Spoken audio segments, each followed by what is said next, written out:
My name is Yaniv. I'm coming from far Israel. I'm on the line between New York and Israel, but this time I came directly from Israel, so it was an interesting journey.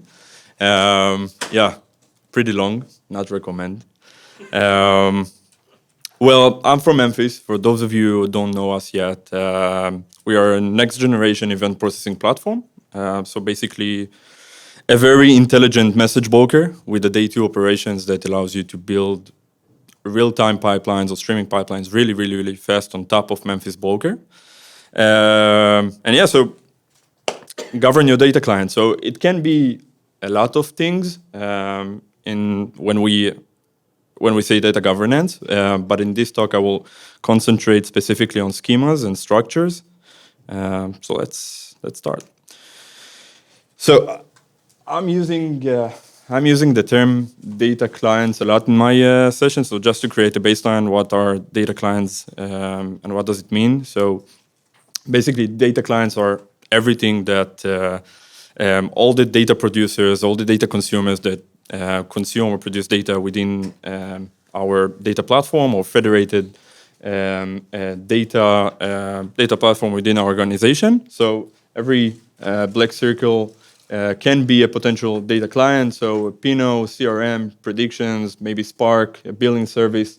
Now, the challenges doesn't derive from the amount of data clients that we have in terms of structures and schemas, but usually it comes from the complexity of the single service.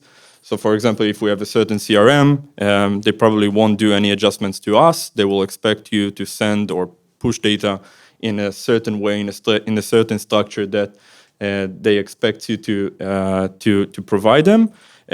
We also have the collectors on the side. So some services, some data clients that consume or produce data and ingest data into our data platform.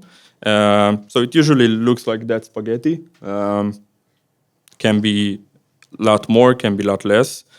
Another type of architecture with a bunch of data clients and moving parts can be like the metal architecture or three-tier architecture.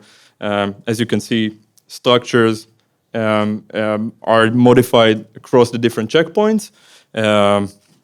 And yeah, so getting data from point A to point Z, that can be a challenging thing, definitely when we have different stages along the way.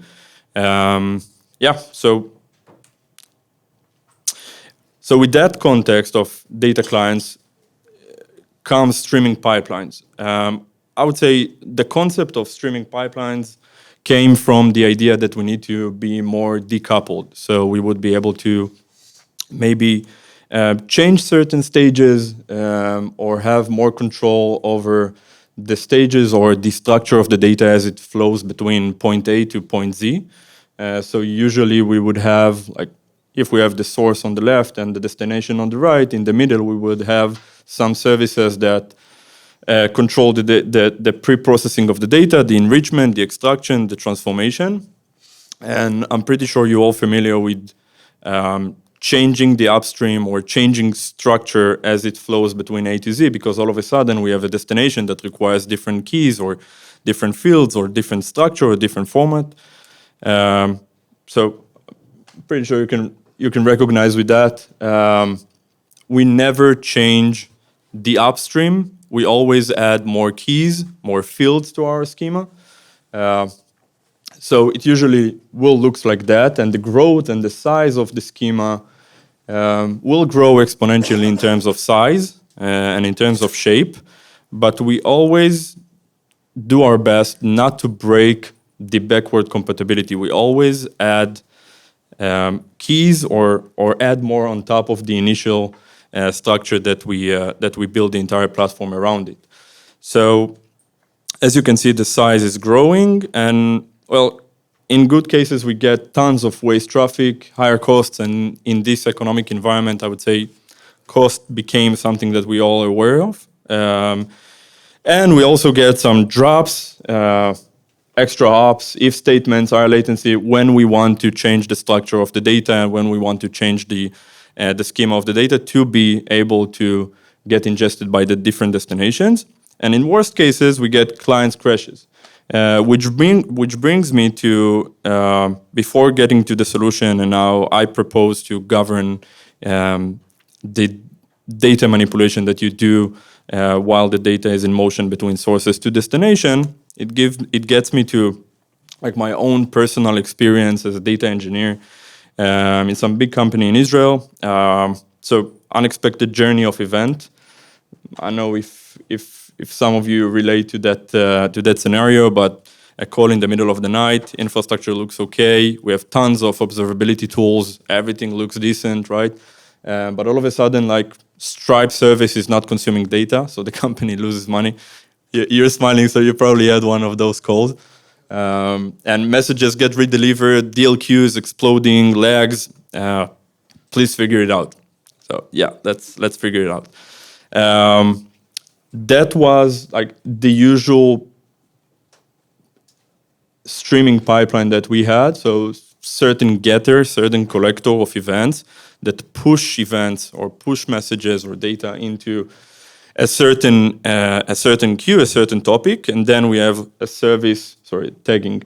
Then we had a service from a different team. So it was a really distributed architecture. So every team within the organization itself was responsible for a different service that did something within the pipeline itself. So in the middle of the night, I was responsible for the auditing and tagging, but all of a sudden, like I need to call for 3 different teams and asking like what went wrong and why the Stripe service getting structures that it doesn't know how to interpret and how to analyze or how to consume.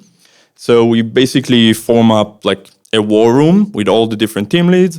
And we started to follow the tracks of the events and understand what changed the structure itself, because we didn't have any automatic governance system that makes sure that we're enforcing schemas and nothing can push into the pipeline without us being aware to. So like that's just a sample of the message that the Stripe service expect to receive. So fairly simple: user ID, tag, date, and card number. So we started to dig in more and research and understand like what are the services that touches the data and the events on the way to Stripe. And we found out that some super intelligent new team member decided to build tagging V1 and do some A/B testing in production and push it towards the event. So data comes in from the getter into tagging V0, but also to tagging V1. And tagging V1 decided that he wants to put the credit card number within like an embed document of credit card. And that's something that Stripe service was not aware to, and you get weird phone calls in the middle of the night. So so how to avoid it? How am I with time? Okay. So it was not nice, and it happens a lot. It happens a lot to our customers as well, because I think that enforcing schema is not the easiest thing to do. Definitely when you have already like a solid data platform that not using schemas, and every microservice has its own structures and has its own like protofiles. So all of a sudden do something like that, like a distributed governance system or automatic system. That's not the easiest thing to do, but we can do something about it. We can do something to enforce schemas and make sure we don't get those phone calls in the middle of the night. So the first thing would be to establish a central place for our schema. So instead of every microservice to store its own schema, and then when something has changed and we want to do an upstream change, or not an upstream change, but change the ingested schema entirely, instead of going to each service individually, and if you're familiar with the microservices architecture, you probably have like dozens of those, so it's not really scalable. So instead of going to each microservice, we have a central place that stores all of our schemas. The second thing would be actually create a schema. So, I mean, too many organizations avoid doing that, and I'm not really. I know what does it mean to use to enforce schemas and to use schemas with the current tool set and the current landscape. It can be hard, but I mean, it can get you off like so many potential errors. So just create a schema and then enforce it on top of your microservices. And how to do it with like some open source tools. So I'm familiar with several organizations just created like a Git monorepo as the schema store. So they didn't want to use like a schema registry, or they're not using async, and they're not doing async communication or message broker at all. So they created a Git monorepo where they store all the schemas, and then we create like a broadcast server that basically publish all the changes within that repo. Super interesting concept. It does get the job done. A bit harder to maintain, but definitely get you to at least the first stage of enforcing schemas and having a unified place for those schemas. Then make sure that every producer or every data client checks if there are updates, because we don't want it to be like a monolith that doesn't change. We want it to be those changes to be broadcast to the clients themselves, and that it will happen during runtime. So if we will do some runtime checks within our data clients, it would be super easy to enforce new schemas or enforce changes. Last but not least, I cannot say it enough or explain it enough why it is so important to use protobuf or Avro. You get like immediate 30% less traffic, or in terms of workload and sizes. Use protobuf. It's fairly easy and do a lot of. It will make your CFO super happy. So use protobuf or Avro. And educate your team members. You cannot avoid that one. You need to do some education and make sure that there is no like a bright someone that try A/B testing in production and push something into your to your streaming pipeline. Fairly fast, fairly simple. It's pretty late. Thank you very much. Just wanted to share a few tips with that, and thank you for being here.